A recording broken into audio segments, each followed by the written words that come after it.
नमस्कार, मैं डॉक्टर मधु सागर शर्मा और आप देख रहे हैं दृष्टि सागर। और आज हमारे साथ दृष्टि सागर में है भाजपा के व्यापारी नेता अशोक गोयल जी। अशोक गोयल जी नमस्कार, आपका दृष्टि सागर में बहुत बहुत स्वागत है। अशोक जी, 26 तारीख को जैसे दूसरे चरण के चुनाव होने जा रहे हैं, उसको आप किस तरीके से देखते हैं?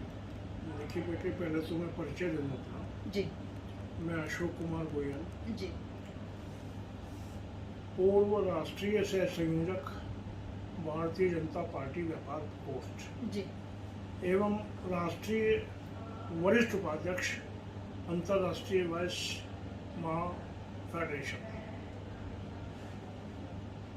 मेरा ये मानना है कि जो चुनाव दूसरे चरण के 26 तारीख को हो रहे हैं जी, इसमें भी भारतीय जनता पार्टी की भारी विजय सुनिश्चित है। जी।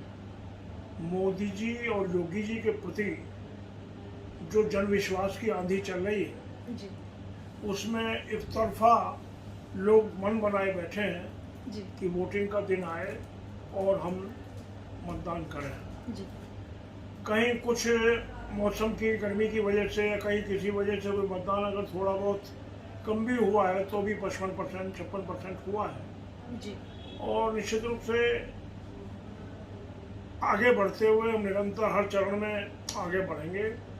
400 पार का जो लक्ष्य है, उत्तर प्रदेश में माननीय योगी जी का जो लक्ष्य है कि 80 की 80 सीटें हमें जीतनी है, जी, इसमें मैं भारतीय जनता पार्टी के कार्यकर्ता के नाते, व्यापारी सुरक्षा फोरम के राष्ट्रीय संयोजक के नाते ये कह सकता हूँ कि जो देश का मध्यम वर्गीय व छोटा दुकानदार है, कारोबारी है, जी, लघु उद्यमी है, इसके मन में ये भावना है कि 2014 में मोदी जी के सत्ता में आने के बाद जहां देश की प्रतिष्ठा बढ़ी है, विश्वसनीयता बढ़ी है, मोदी जी का डंका है, वहीं देश के अंदर जिस तरीके से समाज के हर वर्ग को लाभ पहुंचा है, जी, मोदी जी ने आम आदमी को जीने की राह दिखाई है, जी, उसकी जिंदगी के स्तर में सुधार हुआ है। विश्व में जो लोग जो है माल पहले चाइना में बनवाते थे, वो भारत आकर अपना माल बनवाकर, भारत में जो मोदी जी की नीति रही है कि भारत में माल बने, स्वदेशी निर्माण हो और दुनिया को सप्लाई हो। जी। तो कल मैं एमएसएमई फोरम की मीटिंग में भी गया था। बड़े उद्यमी, छोटे उद्यमी, हर तरह के उद्यमी प्रतिनिधि मौजूद थे। जी। स्वदेशी जागरण मंच के भवन में हुई थी। तो मुझे लगता है कि सबके दिल में एक ही बात है कि देश के भविष्य के लिए, देश के अंदर औद्योगिक प्रगति के लिए, देश के अंदर सुरक्षा के लिए, सम्मान के लिए, देश के अंदर एक विकास का जो वातावरण चला है, राष्ट्रवाद के साथ विकास, वो वातावरण निरंतर मोदी जी और योगी जी के उत्तर प्रदेश में बढ़ता रहे और ये देश एक सशक्त, स्वाभिमानी, समृद्ध, आत्मनिर्भर राष्ट्र के रूप में अपनी पहचान दुनिया में स्थापित करके भारत को विश्व में सर्वोपरि स्थान पर ले जाए। जी। हमारी अर्थव्यवस्था बढ़ी है, 11वें पे थी, 5वें पे आ गई है, तीसरे की ओर हम बढ़ रहे हैं, 1 साल में वो भी हो जाएगी। हमारे यहाँ स्वदेशी लेन देन बढ़ा है, हमारे यहाँ राजस्व बढ़ा है, हमारे यहाँ निर्यात बढ़ा है, हम रक्षा संसाधनों को भी दुनिया को भेज रहे हैं।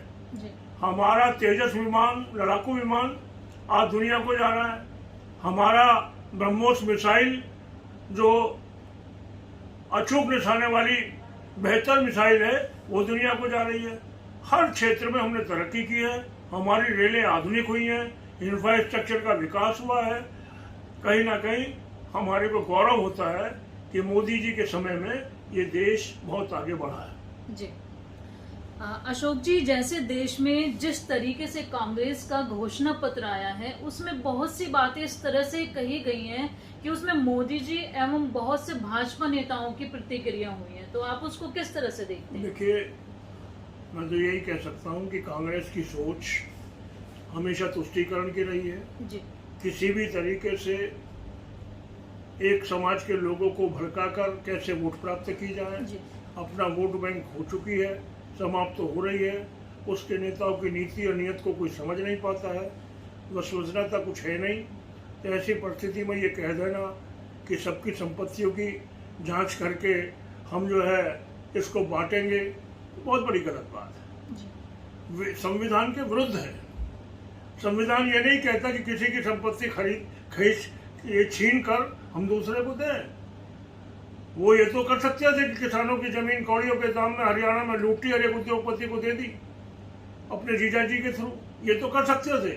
लेकिन अगर वो ये सोच रहे हैं कि किसी तरीके से भी इस देश के अंदर कम्युनिस्ट विचारधारा को लाके इस देश को बर्बाद किया जाए, टुकड़े टुकड़े गैंग का वो समर्थन करते हैं, अलगाववादी सोच का वो समर्थन करते हैं, ऐसी परिस्थिति में भारतीय जनता पार्टी अंबेडकर जी के बनाए विधान में विश्वास रखती है।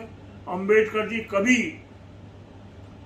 धर्म के नाम पर आरक्षण के हितैषी नहीं थे। अंबेडकर जी को कांग्रेस ने उनको चुनाव में हरवाने का काम किया।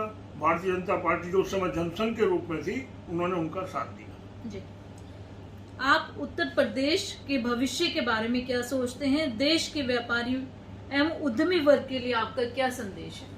उत्तर प्रदेश तो माननीय योगी जी के संरक्षण में आज एक ऐसा उत्तर प्रदेश बन गया है जिसमें गुंडा बदमाश कोई भी किसी भी तरह का माफिया कहीं भी कोई भी किसी भी तरह की कार्रवाई करने में अक्षम हो गया है। उनका पूरी तरीके से उन्मूलन हुआ है और योगी जी का उत्तर प्रदेश एक ऐसा उत्तर प्रदेश जिसमें आस्था को सम्मान मिला है, कांवड़ियों को यात्रा को सम्मान मिला है।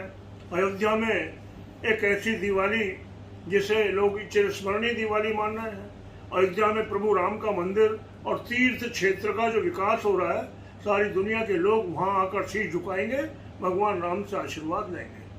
भगवान राम का जो एक पूरी तरीके का जो ये 500 साल के बाद रामलला का मंदिर बना है, सारी दुनिया में हमारे भारत का गौरव बढ़ा है।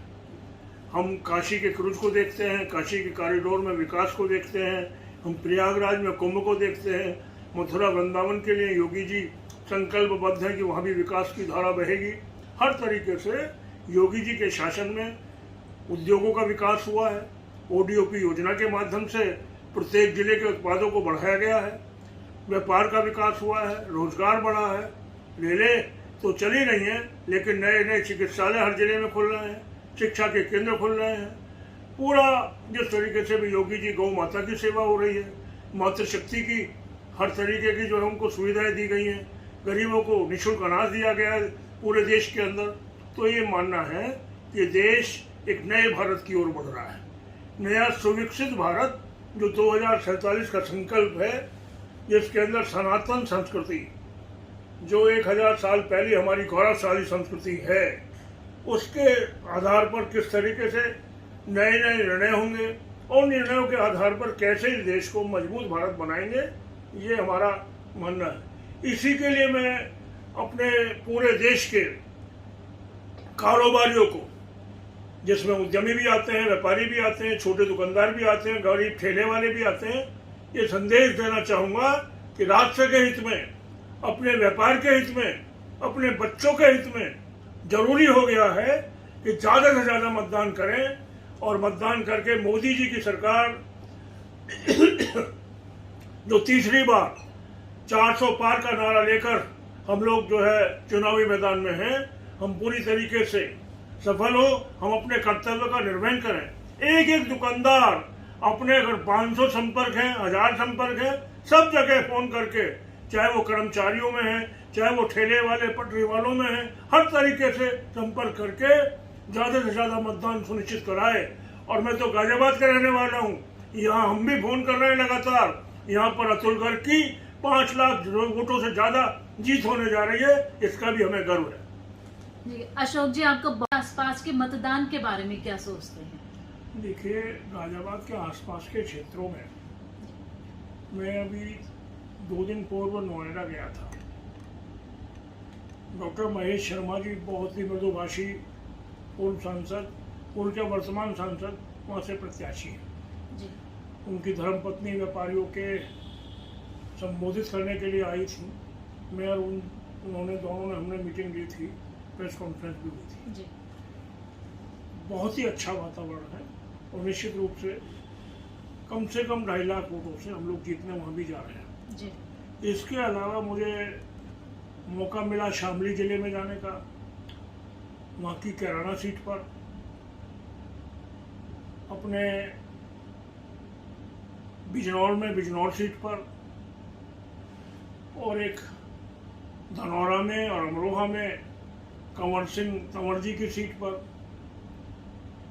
मेरठ में हापुड़ में भी मीटिंग हुई, मेरठ में भी मीटिंग हुई आदरणीय अरुण गोविल जी की सीट पर, जी। और इधर बुलंदशहर भी मेरी बातचीत होती रहती है भोला सिंह जी की सीट पर।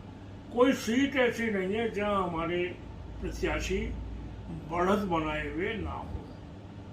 चुनाव के आने वाले जो 2 दिन बाद सब जगह संभवतः चुनाव है, हम सब जगह भारी बहुमत से जीतेंगे। फिर एक बार कह रहा हूँ कि गाजियाबाद की जीत वो देखने दिखाने लायक जी। इतना ही मुझे कहना है कि बहुत अच्छा वातावरण। केवल पुनः एक बात कहता हूँ कि मोदी जी और योगी जी के जो जन विश्वास उनके अंदर है, उसकी आंधी चारों तरफ चल रही है और ये आंधी रंग लाएगी और हम 400 पार की सरकार बनाएंगे। अशोक जी, आपका बहुत बहुत धन्यवाद और देखते रहिए दृष्टि सागर।